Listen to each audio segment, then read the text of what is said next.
Xbox pushed us past the point of no return. What did Xbox do? Today I've got a banging proposition for you. So, do you want to spend $80 for new games on a console that nobody wants? That seems a little bit insane, but it's actually what, Xbox have just dropped on us with their new global price hike. Now look, I expected $80 to eventually become the new normal for big AAA games in the next console gen. I was wrong, it's sooner. Nintendo obviously moved first with their Mario Kart pricing, but now we've seen Xbox follow Nintendo's lead. But it's not just for the video games. This price hike has hit absolutely everything, and it reveals Microsoft's strategy. Take for an example the Series X. Why would you spend even more money on an Xbox now that the games will also be released on every other platform, especially when the Series X is now more expensive than a PS5 or a handheld PC? Well, counter argument to that is that backwards compatibility for me, I mean, I personally, I have a PS5 and I obviously have a PC that's able to run games. It's a pretty good graphics card, but so like I said, I have a PS5, but like I would probably want the Xbox Series X, or I still do want the Xbox Series X eventually for backwards compatibility. That's just, they keep on doing this backwards compatibility, and if they're moving away from actual consoles, then that will be the only console that the where you're able to take your Xbox 360 games, let's say, Black Ops or World at War, and play, Shino Numa and keep on getting a world record. The world record, excuse me, and have it where you can, like, zombies at least on that end, because I like zombies. I like Call of Duty zombies. So that's the aspect that I'm thinking about personally, is that, well, if I get an Xbox, I can play my old zombies games on it, especially since you can play offline and you're not subject to the modern era of zombies. But I mean, that's only one reason. Another reason would be that, you can run basically every game on the Xbox Series X at 120 frames as long as you have the monitor, like normal. PlayStation, it takes an arm and a leg just to get it to 120. So that's another reason, but those are the only two reasons that I can really think of. And, I mean, but at the same time, that goes against the whole, like, am I going to be buying new games? No, probably not. I'll probably get Game Pass and wait for it to come on Game Pass, and then play my old backwards compatible games. So it's let's see what else he has to. We're all starting off on the same page. Xbox's last decade was a barely mitigated disaster. Okay, Game Pass was there to salvage their corporate narrative, but Sony utterly destroyed them 2 generations in a row. Reports even suggested that CEO Satya Nadella considered pulling out of games, culminating in a decision being made. On the one hand, pull out. On the other hand, double down. Satya chose the latter. We do know, of course, that he spent over $76 billion on Bethesda and Activision Blizzard. Now, and how's that going? Which I'm sure he's about to get into. How's that going? Pretty bad. Bethesda not delivering, only delivering halfway, I've heard, on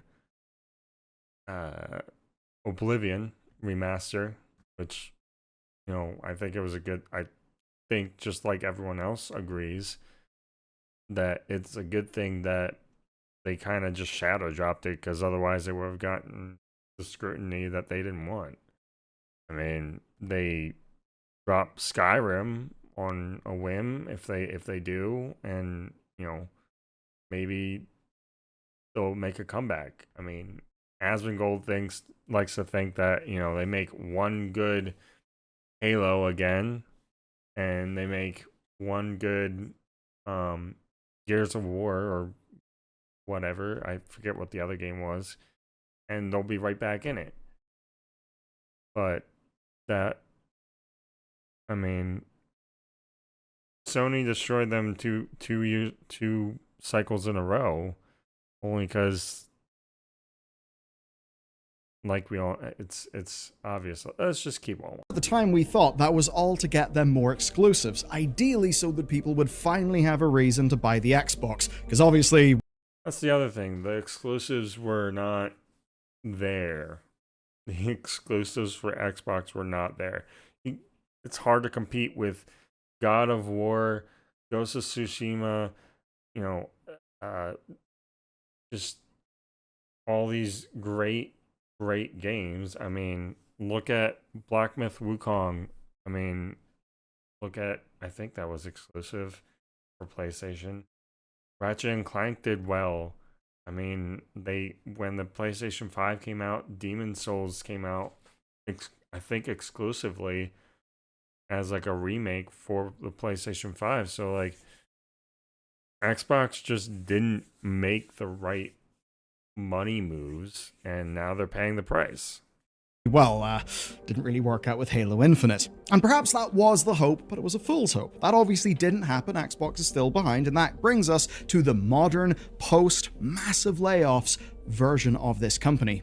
Xbox are releasing games, and the thing is, players actually love them. I mean, right now, Indiana Jones and Oblivion are on my PS5. I'm happy with them. And if you're a Game Pass subscriber, you've also just got Expedition 33 and Blue Prince.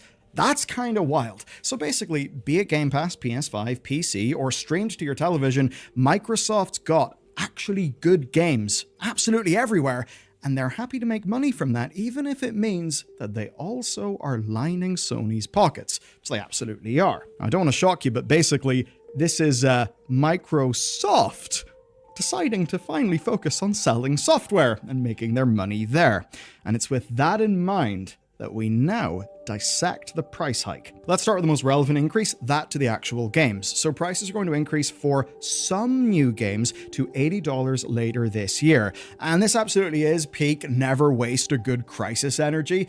Basically, by doing it now, by announcing it now, they're kind of hoping to avoid sticker shock later. And only some games are impacted here. Call of Duty's the obvious contender. I'd say we will adjust the pricing of some of our new first-party games starting this holiday season to $79.99. This update will apply to physical and digital versions. That said, different games and expansions will continue to be offered at a variety of price points. Yes, I know. Thank you. That is probably thinking, but whatever.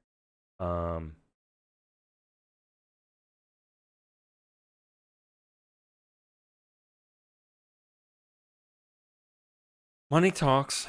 Big Xbox IPs like a new Gears of War game or the new Fable game, those will probably be $80. Though let's be real, for I haven't seen anything on Fable at all in the past 8 months.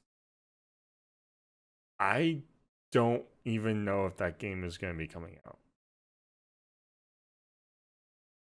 People hated on that game so much. I don't on that trailer, the trailer so much, and the ugly characters, quote unquote.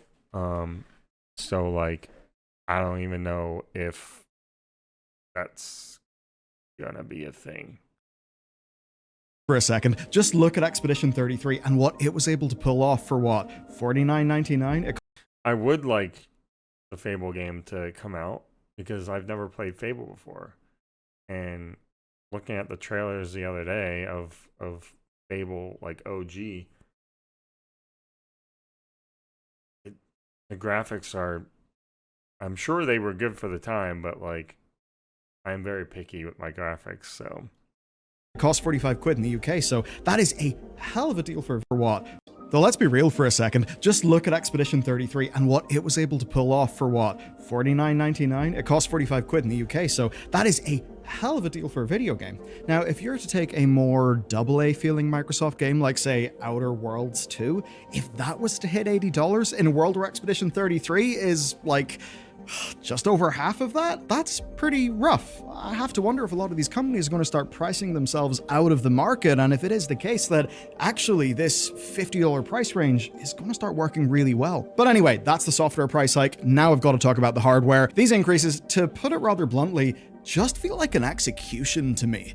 And that's because unlike PlayStation and Honestly, I can see the market going where these indie games and smaller studios make their games at a lower, like they charge a lower price, and obviously the bigger AAA studios will keep on hiking up the price, but it's gonna do the opposite effect. Maybe people will, like, some people will buy, the higher priced games, but all in all, if the quality is still suckish and incomplete, and I don't know, like, just not the quality that the indie games and the small studios give us, then the price range is going to increase as well as the price hike. So the market will dictate that if the indie and smaller studios are making way more money than AAA studios by a large margin, their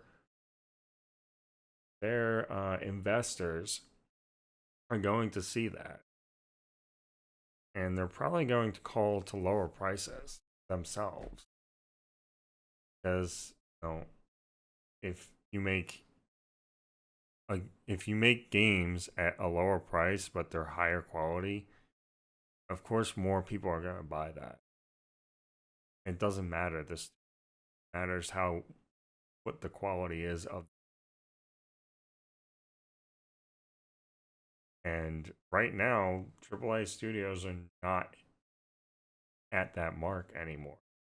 Nintendo, these are not restricted to any one set of regions, right? This is impacting the USA, Europe, UK, Australia, and unspecified other regions. They'll all see an increase, but I'm just going to use the US here as our working example, because there's actually a twist to that I'll get to in a sec. Now, the Series S costs $80 more, and both digital and disc drive Series X's get a $100 increase. That means that the Series X is $100 more expensive than a PS5. And I mean, man, I think about the Series S. That was already a tough sell, given the limited performance of that machine and the low amount of storage that it ships with. $80 more than that? I struggle to make sense of that.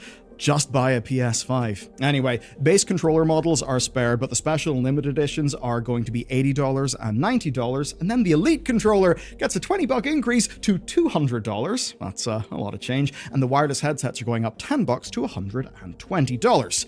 So basically, ouch. And unlike with PlayStation, where they decided to defend their competitiveness in the US by only having the price increases elsewhere, these are actually hitting the US. And in terms of percentage increase, they're actually hitting the US harder. There's a fairly obvious reason why, so yeah. Let's just go explain that. When asked if tariffs are to blame, Microsoft actually declined to comment, but let's be honest, we all know that's going to be part of it. And I mean, you could say, right, we're 5 years into the generation, maybe this is Xbox actually wanting to increase prices because, global economy, inflation, maybe they want to set expectations for next time round so people don't get sticker shock at, I don't know, the Xbox Series X2 or whatever the hell they call it. But no, the tariffs are almost certainly part of it. As an example, analysts like Daniel Ahmad point out that under the current tariff rules, the Xbox consoles would be facing a 145% tariff cost after being imported from China, and then the physical discs for games, which are imported from Mexico, well, those are still going to face a 10% tariff. All that shit adds up, and as for why everyone else in the world would have to go up as well, it's fairly obvious. It's to cushion the American changes, because they're probably not going to pass on literally all of the price increase, so they'll, increase everyone else as well, and basically to avoid backlash, which is to say, if they were going to retain their margin on what they sell in America, and they weren't to do price increases elsewhere, the American price would have to go up more than it is. So basically, everyone gets a price rise in order to subsidize the American one, so it's not as high as it would otherwise be. Obviously, some of that's directly because of tariffs. I think we could also say maybe, right? Maybe Microsoft don't expect the 145% tariffs to increase, but they're basically saying, listen, there's uncertainty, there's chaos, and we don't want to waste that chaos. We should increase our RRP. That'll defend our margins long into the future. And look over there. Nintendo is obviously doing it. PlayStation is obviously doing it. If as a whole industry we just increase those numbers, then we all defend our margin. I think that's basically what's going on. But here's the thing, with this generation of consoles, stuff's actually kind of different. So in the past, we had, let's just say less things competing for our silicon wafers. And that ultimately meant that with your Xbox One and your PS4, they were able to slice the prices of them down year after year after year. That has not happened this time around. It's widely reported that margins on the modern consoles are extremely thin. And you'll actually notice we are seeing less discounts and less deep discounts this time around than we did last time. Now, some of that's because, let's be real, there's not much of a competition. If you're Sony, why would you do a massive price gouge? It's not like Microsoft are really nipping at your heels. But even taking incentives like that into account, it absolutely does seem the case that no, the margins are genuinely thinner. That's rough for profitability. It's why we see these price hikes, but it's also in line with Microsoft's thinking. You see, the consoles they just price hiked weren't selling well at all, and to get an understanding of how badly, well, rather fortunately, all of this news directly followed Microsoft's discussion of their financial results, so we can dig into their finances and see just how badly hardware's been going. All of this happened hours after. I mean, I'm not really saying much because I'm understanding it all, and I don't really have much to say, but I feel like I kind of already knew all of this. This was already kind of self-explanatory. I knew about the tariffs. I'm in the loop on that, and that makes sense. The tariffs are gonna put prices up, but I don't think that it's only the tariffs, because 145% is a lot. A lot. That's that's about 1.5 times. So what they would normally charge us plus half. So if I'm doing my math right, which I'm probably not, but get into frame here. Yeah, it's mostly stuff that I already am aware about myself, and I realize that any of you watching might not be aware of it. Which, if you are watching, thank you for being here, and subscribe for more content like this. I'm gonna be doing a lot of reactions and watching gaming news, and then playing some games, and then wrap up stuff. I'll probably end the stream with the game I end up playing for the day, and that's usually how my streams are gonna go for now, until further notice, until I see something not working or I need to adjust. But yeah, this price hike with the tariffs, like he said, with the tariffs coming in and being applied, it's kind of common sense that the prices would rise. But I truly think that it's mostly, I don't want to say greed, but they haven't risen prices in a while, and they're betting big on these AAA studios, and smaller or indie studios are going through Steam, not having publishers, which means that, like, yeah, if they, you know,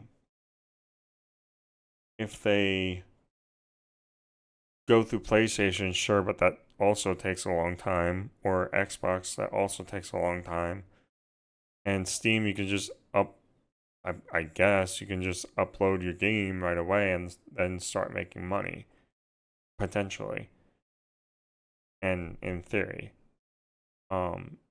So if all these, if PlayStation and Xbox are betting big on AAA studios, for example, Call of Duty is not really in the best place right now. Bethesda is not really in the best place right now. Microsoft just bought Bethesda, and they launched their first game, their first game of Starfield, and that was a while ago, obviously, but like it still didn't really get a lot of traction. Avowed didn't take off. Midnight a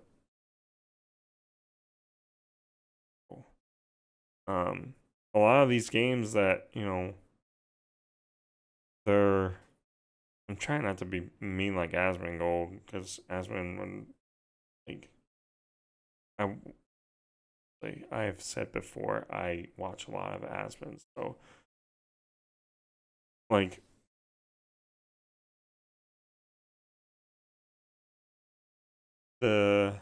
like I said, to recap,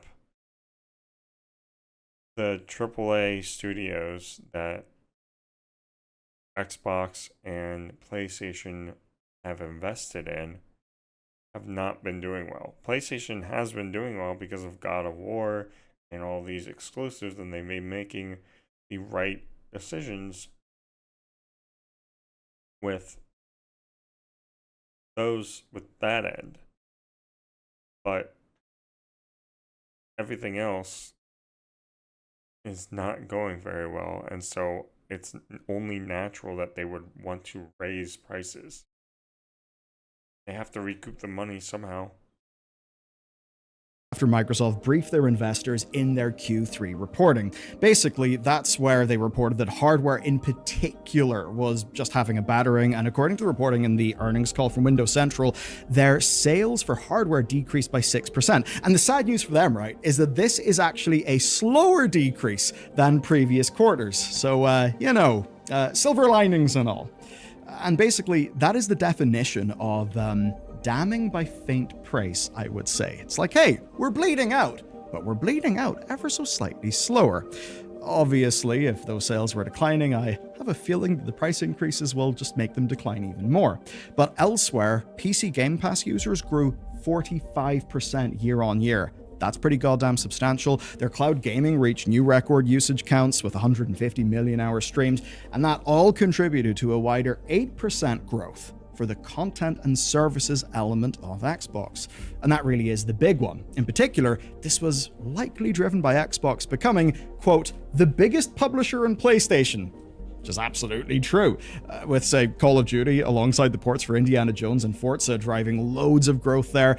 And that basically means that their non-exclusive model for games is actually working.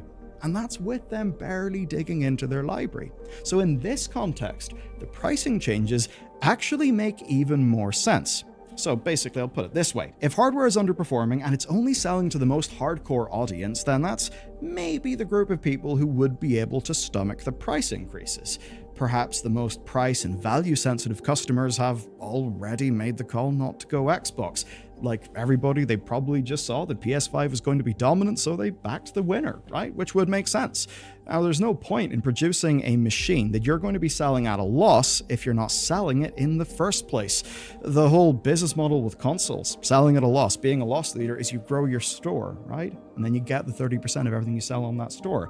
With Right, but if that's the case, then what have they done in the past? If everyone who wants a Xbox has an Xbox or has moved on to PlayStation, wouldn't you want to, like, doesn't that call for like rearranging hardware? Doesn't that call for like, isn't that usually when like a hardware refresh comes into play? So like, what have they been doing? Is the Series X the refresh? Is that the refresh? Because if it is, it doesn't make any sense, because what would it be the refresh to? Would it be the refresh to the Xbox One? The One X? The One X was the refresh for the One. So the Series X is the new console. So then when you have a refresh, your competitors are having refreshes. Nintendo just announced a whole new console. Did they not? I mean, Nintendo's not really a competitor anymore, and they've been doing their own shit. But you know, I don't know. Like, this is usually the time where you have a refresh and you try to get people back on the horse for Xbox and Microsoft. That's been the trend. Unless you're trying to change the trend, which, go get them, girl. But, like, I mean, other than that, like, I'm just sitting here confused. As a consumer, I'm sitting here confused, not knowing what, like, you're expecting. If especially since console sales are going down way slower than they usually do, wouldn't you want to race and take advantage of this time to make a new refresh of a console? If not a new console, I'm not talking really about a new console. I'm talking about a mid-generation refresh, because your competitors have, as in Sony. They put out the Pro. Wouldn't you want to do the same? Whatever, man. Xbox being small, there's just less of an incentive there for Microsoft. I mean, you could even say there's a justification for increasing the price of the Series S after games like EA College Football, in fact, drove sales for it massively. There could be that. Then with the release of the Switch 2 at $450, it does actually mean that the cheapest way to play those games is still on a Series S, but it's only by $20. Let's be real, it's a Series S. Anyway, the growth of the platform in PlayStation, though, that justifies price increases for the likes of your Call of Duties. Even with PlayStation's 30% cut of sales, think about it this way: $56 out of an $80 game is a lot better than $49 from a $70 game. And if it's something that you know is going to sell like crazy, like Call of Duty, then hey, it's really easy. Top 6 isn't even on the list for the EU. Wow, that's weird. And the thing with Call of Duty is, Yeah, people buy that. They buy it for full price. They do so regularly. And even when other companies try to compete with Call of Duty by going free, guess what happens? People don't go to the free thing. They sample it and they pretty much immediately go back to Call of Duty. So of course they think they'll be able to get an extra $10 there. But for Microsoft, it's not just that. The knock-on effects of all of this play straight into another part of their strategy. So PC Game Pass and Ultimate subscriptions are still a major earner for Microsoft. And since the PlayStation audience doesn't have access to that service, it's either pay full price for Xbox's desirable games or move off Sony's platform to get them on the subscription service. So in a way, Microsoft are setting it up so that either one of their business models will win. That's the entire way they've architected everything. Whereas for Sony, well, exclusives are their moat. The whole point of Sony making exclusives be their moat, the thing that is completely unique, was that you had to get a PlayStation console. And that's how Sony would basically continually be ahead. What Microsoft has done is, in a way, called their bluff by appealing to some of their own incentives. So to be fair to Microsoft, as much as they've done so much damage, they've actually been fairly smart in re-architecting their business. And that's what gets me to our final topic today, which is the future and how all this is going to shake out. Because let's be real, gaming in the next 5 years is going to be very different to, say, gaming of 10 years ago. At this point, if someone working for Xbox marketing isn't working on a plan to get Game Pass deals out across every available platform to offer, the affordable new way to play games, then they're basically failing at their jobs. If stuff's going up in price, Game Pass just looks even better. If times are tough and you position yourself as the value king, that's pretty good. Even if it means that you're positioning yourself as the value king by hiking your prices and then offering a solution to the problem you just caused by hiking your prices, in the form of Game Pass. But even Game Pass is likely to see a price rise in the future. We've all seen the patterns, and there have already been price increases. Last summer, Xbox rebuilt all their offerings for console players to encourage upgrading to the higher value tier. $20 a month for Ultimate and access to day one games is still a fairly good deal compared to an $80 upfront cost. But will we see another price increase this summer? If Game Pass's own history and other subscription services are anything to go by, yeah, we absolutely should expect a price increase. And even with your additional benefits like your Xbox Play Anywhere and all those other things, I think it still would be a steep ask for customers in the coming months, right, as these games filter out. At least they do have quite a lot of games coming. But for me, after going through their data, the main thing that stands out is the 45% growth for PC Game Pass. That's real strong growth. So they basically have a decision to make. Do they, in line with what they did over on console, re-architect that towards profitability and margin? Or do they keep PC Game Pass as something that is still a ridiculously good value as compared to its console counterpart? I'd say right now, they know how far behind they are over on PC, so they're probably going to keep PC Game Pass, relatively speaking, the better deal. But no matter what way you slice it, across all of this, it comes back to their changed business model, that it is all about games and lots of games. They just need their pipeline of games to come out like clockwork. Speaking of clockwork, there's Clockwork Revolution, you've got State of Decay, Perfect Dark. Keep all of that going while still looking for your Game Pass titles like your Blueprints and your Expedition 33s, all to make Game Pass look like a deal so good you would be stupid not to buy it. But if you don't, well, they control the games that are really good, and you will buy them on your PlayStation. So yeah, who cares about selling Xboxes when they're caring about selling the thing that actually makes them money? At least that's their plan. In many ways it's smart, but let's be real, people are anxious about price. Life's actually pretty damn hard. Markets are changing, etc., and that's why this next story stood out to me, because there's a sort of new business model that an ex-Blizzard Entertainment, in fact, a game that is published by the Morheims, that it's trying out. It's not shareware, but it is free to share. It's a little different, it's not the norm, but even within 2025, it's already a model that's shifted millions of copies. You can find out more about that. All right. Well, yeah.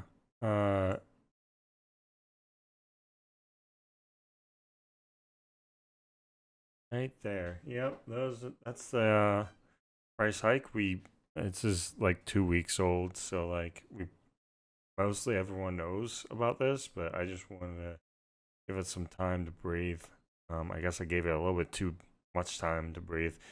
Anyway, yeah, that's the video. Bullular is a pretty good. I like Bullular. I found him through Asmongold. I was watching one of his videos, and he was reacting to one of Bullular's videos, and yeah. So yeah, they're definitely gonna up the price of Game Pass in the summer. They already up the price of the Xbox Series X, and this whole Sensitive customer. this whole like 2 terabyte Galaxy Black edition, that's not refresh, and they know it. And 2 terabytes for $729. That's a lot. That's more than the PS5 Pro. More than the PS5 Pro. What are you doing, Xbox? What are you doing, Xbox? Anyway, that is the video. Give it a like. Go watch it yourself. And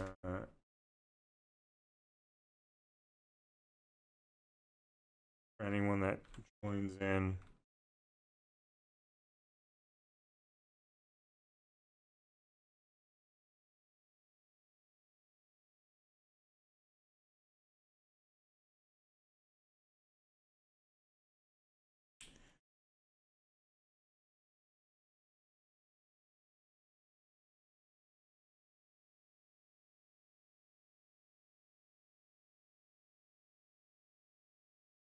this link in both chats. Wants to watch this themselves. Take a page out of Asmongold's book. I'm only going to paste it 3 times because I have no chat whatsoever, and it's fine. That's totally fine. But I'm going to end the video here, and yeah.